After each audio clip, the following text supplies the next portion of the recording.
Assalamualaikum warahmatullahi wabarakatuh.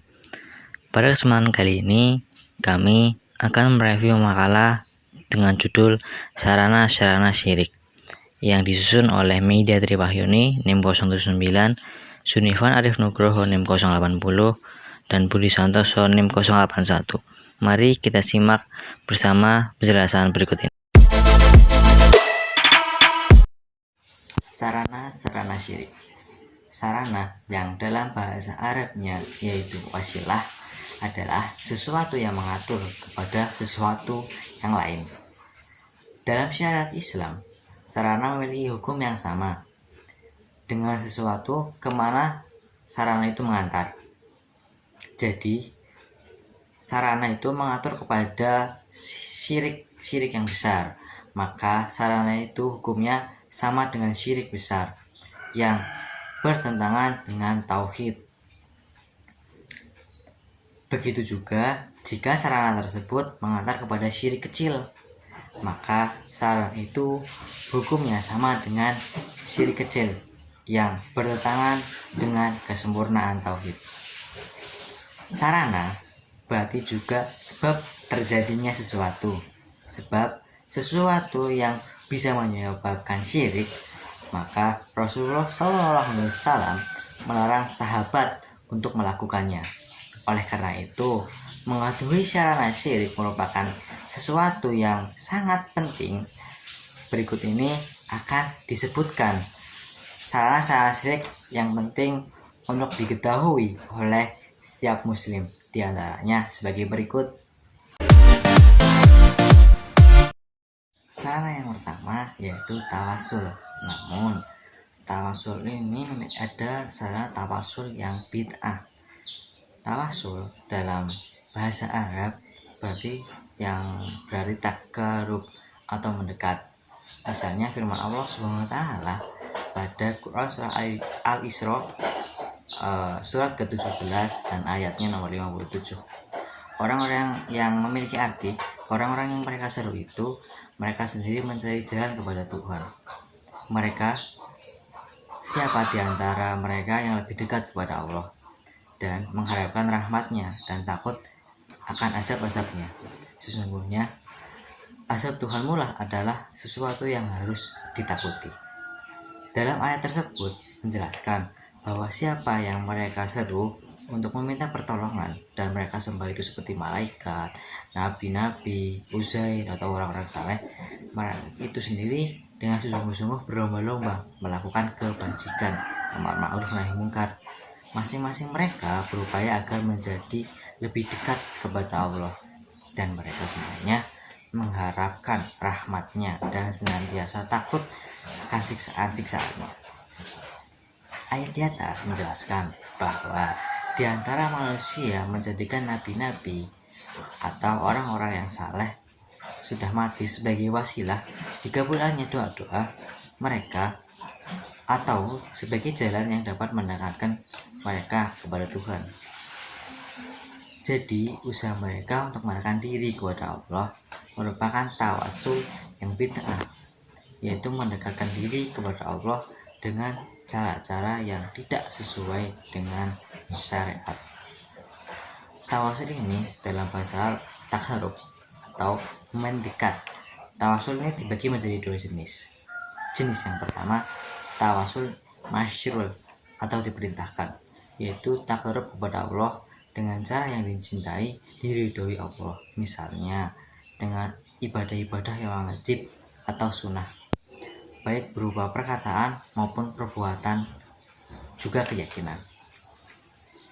Tawasul yang kedua, tawasul ghairu masyru' atau yang tidak diperintahkan, yaitu takarub kepada Allah SWT dengan cara yang dicintai dan diridhoi, baik dengan perkataan maupun perbuatan atau keyakinan. Inilah yang disebut tawasul bid'ah. Sebagai contohnya, ada lafal berikut ini. Aku memohon kepadamu ya Allah dengan Muhammad. Lafal ini jelas bid'ah dan karenanya haram. Ia mengandung banyak makna yang semuanya batil dan bertentangan dengan syariat. Yang pertama, bertasawul dengan kedudukan seseorang di sisi Allah.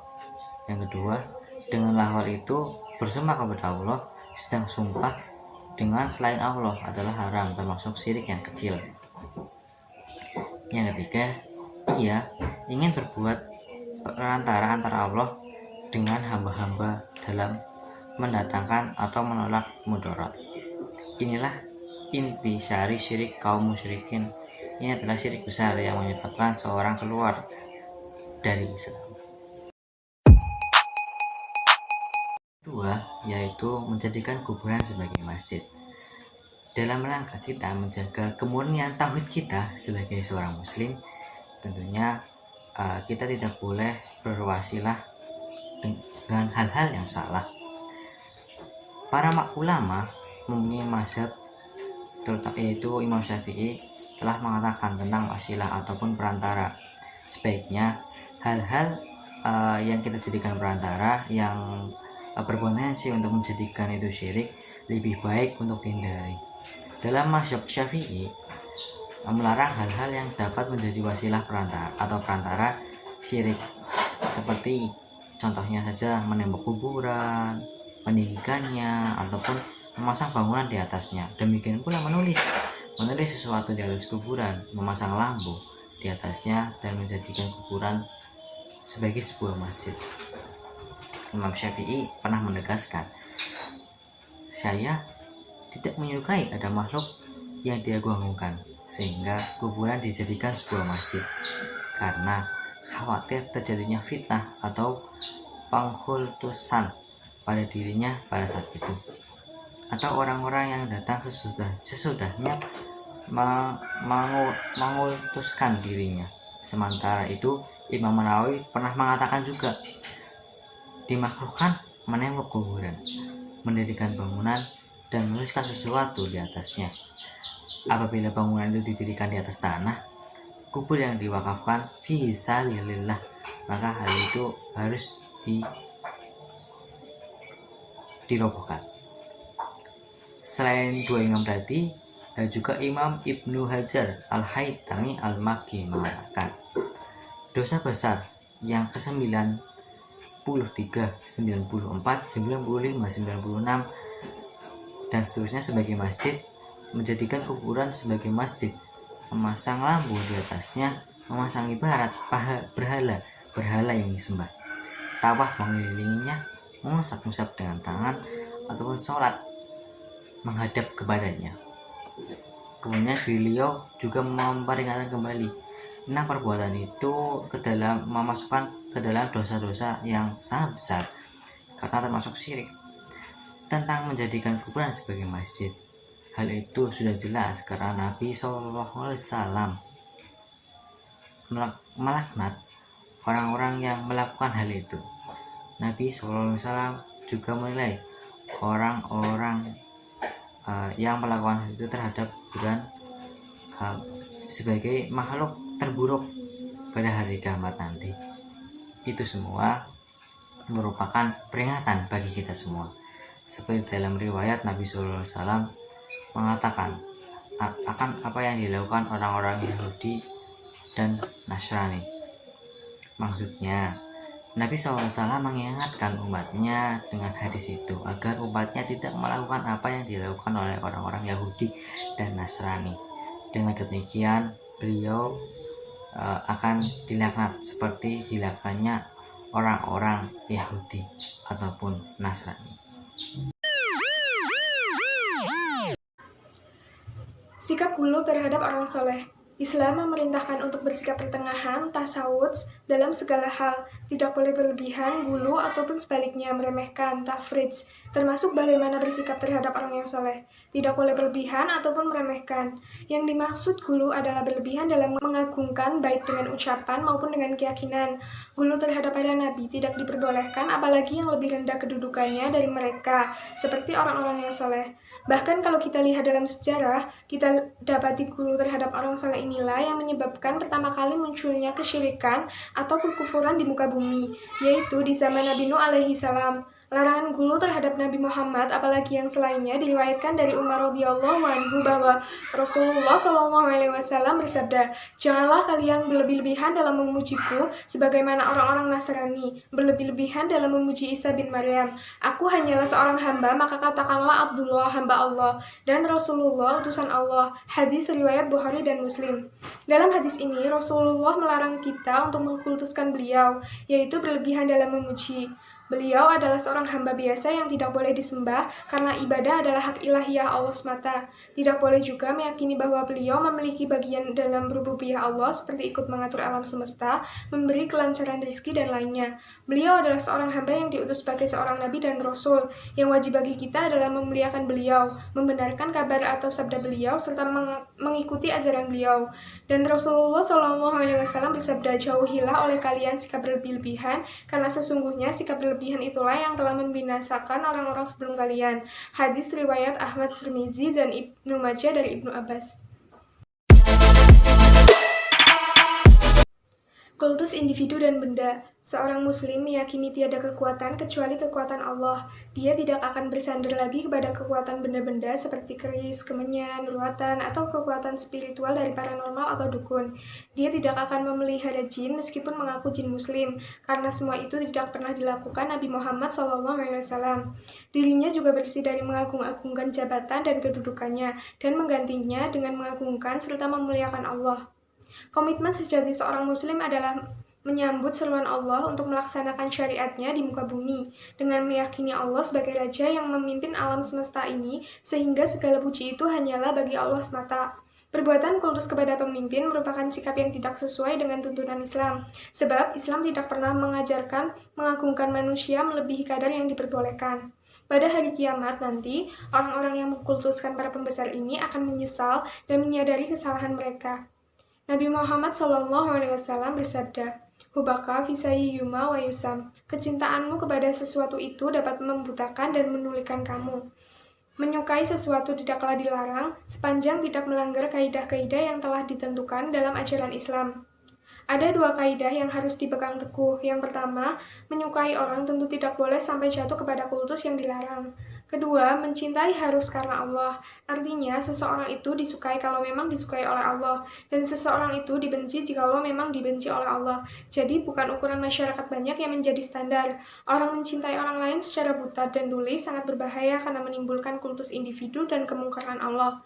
Akibat buruk dari kultus individu dan benda adalah yang pertama membawa pada kemusyrikan, yang kedua menyeret pelakunya pada kekafiran, yang ketiga mudah dibodohi orang lain, yang keempat tidak mampu melihat kebenaran pada orang lain, yang kelima mudah menyesal dan putus asa, dan yang keenam menimbulkan berbagai pertentangan, kebencian, dan permusuhan dalam masyarakat.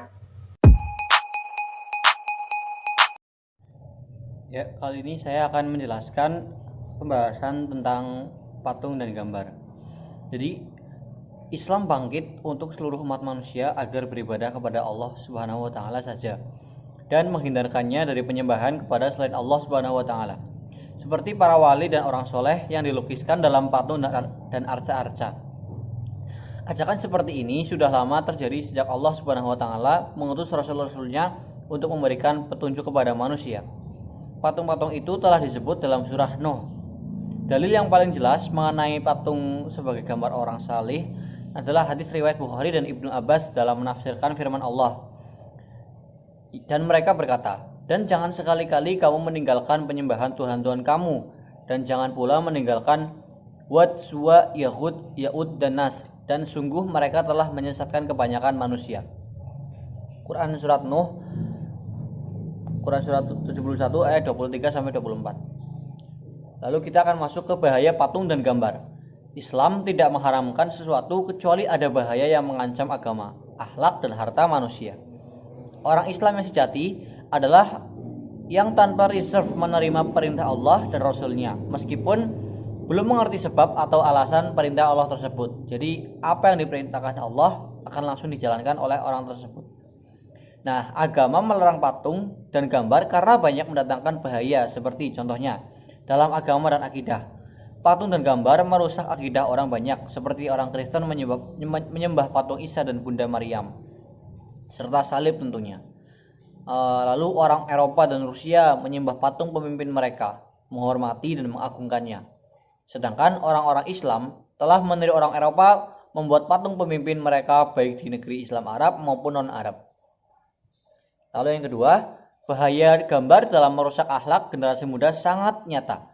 Di jalan-jalan biasanya terpampang gambar-gambar penari telanjang yang memang sangat digandrungi oleh mereka. Sehingga dengan sembunyi atau terang-terangan mereka berbuat keji yang merusak akhlak mereka. Contohnya perzinaan. Mereka sudah tidak mau lagi memikirkan agama dan negara. Jiwa kesucian, kehormatan dan jihad pun sudah luntur dari jiwa mereka. Naudzubillah min dzalik. Lalu yang ketiga, secara material bahaya gambar sudah jelas dan tidak perlu dalil lagi. Patung-patung tersebut dibuat dengan biaya mahal sampai jutaan bahkan ratusan juta rupiah. Dan banyak orang membelinya untuk digantung di dinding rumah, sekedar dipajang saja. Demikian pula lukisan-lukisan orang tua yang telah meninggal dibuat dengan biaya yang tidak sedikit, yang apabila disedekahkan dengan niat agar pahalanya sampai kepada almarhum, maka tentu akan lebih bermanfaat baginya, tentu bagi almarhum. Lalu kita akan memasuki ke hukum gambar seperti patung. Sebagian orang menyangka bahwa hukum haram itu untuk patung saja seperti yang terdapat pada zaman jahiliyah, tidak mencakup gambar. Namun pendapat ini asing sekali karena seolah-olah ia belum pernah membaca naskah atau sabda-sabda Rasul yang mengharamkan gambar. Yang pertama, sabda Rasulullah SAW berbunyi, manusia yang paling pedih siksaannya di hari kiamat ialah yang meniru Allah menciptakan makhluk. Dalam hal ini melukis, menggambar adalah meniru Allah dalam menciptakan makhluk. Hadis riwayat Bukhari Muslim. Lalu yang kedua, Nabi SAW ketika melihat gambar di rumah tidak mau masuk sebelum gambar itu dihapus. Lalu itu hadis riwayat Bukhari. Lalu yang ketiga, sabda Rasulullah SAW, Rasulullah melarang gambar-gambar di rumah dan melarang orang berbuat demikian. Hadis riwayat Tirmizi. Nah, adapun gambar dan patung yang diperbolehkan, yang pertama gambar dan lukisan pohon, binatang, matahari, bulan, gunung, batu, laut, sungai, tempat-tempat suci seperti masjid atau Ka'bah yang tidak memuat gambar orang atau binatang atau unsur-unsur yang bernyawa. Pemandangan pun boleh dilukis. Dalilnya itu Ibnu Abbas radhiyallahu anhu berkata, apabila Anda harus membuat gambar, gambarlah pohon atau sesuatu yang tidak ada nyawanya. Hadis riwayat Bukhari. Lalu yang kedua, foto yang dipasang di kartu pengenal seperti paspor, SIM, dan lain-lain yang mengharuskan adanya foto, semuanya itu dibolehkan karena darurat atau wajib ya. Lalu yang ketiga, foto pembunuh, pencuri agar mereka bisa ditangkap untuk dihukum. Lalu yang keempat, barang mainan anak perempuan yang dibuat dari kain sebangsa boneka berupa anak kecil yang dipakaikan baju dan sebagainya, dengan maksud untuk mendidik anak perempuan dengan rasa kasih sayang terhadap anak kecil. Lalu yang terakhir, diperbolehkan gambar yang dipotong kepalanya sehingga tidak menggambarkan makhluk bernyawa lagi seperti benda mati. Oke, lalu kita akan memasuki pembahasan nomor F, yaitu menyambut dan ikut merayakan hari raya atau pesta orang kafir serta berbelasungkawa dalam hari duka mereka. Kita langsung masuk ke hukumnya.